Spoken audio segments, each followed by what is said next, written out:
Саламатсыз ба? Біздің жұмыс кейде кешке басталуы мүмкін, кейде таңғы сағат 5-те басталуы мүмкін. Барлығы да біздің жасап жатқан дүниеміздің не екендігіне байланысты. Жұмысқа көп өзімнің көңілімді көбірек бөлем. Сондықтан үйде аз болам, балаларға, жолдасыма мүмкін көбірек көңіл бөлмейтін шығармын. Сол жағы шамалы өкінішті. Дегенмен енді біздің отасқанымызға биыл 25 жыл болады екен. 25 жыл өмір сүргеннен кейін екеуміз де бір-біріміздің өмір салтымызға шамалы үйрендік. Мен жалпы өзім ондай бір қатты жұмсақ, мейірімді анамын деп айта алмаймын. Өзім отбасымда, жұмыста да дәл сондай. Сәлем, қыздар.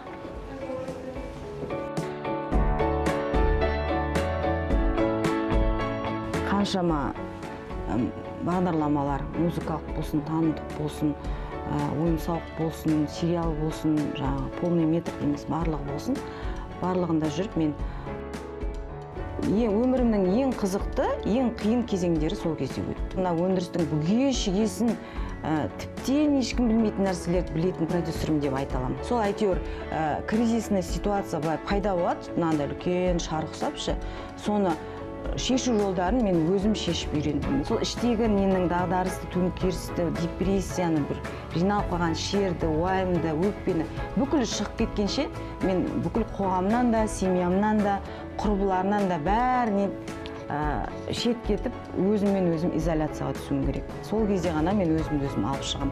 Мен жұмысымда жаңағыдай жүйкем ауырып, сондай бір көңілімнен шықпай жатса, мен үйге барғанда көңілсіз боламын. Ал үйден көңілсіз шықсам, мен жұмысқа дейін көңілсіз келемін да, есіктен кіргенде мен күліп кіруге тырысамын. Өйткені мен өзімнің отбасымдағы болып жатқан қандай да бір келеңсіздіктерді басқа біреулердің бүйтіп қарап, күйеумен ұрысқаның ғой, деп отырғанын қаламаймын.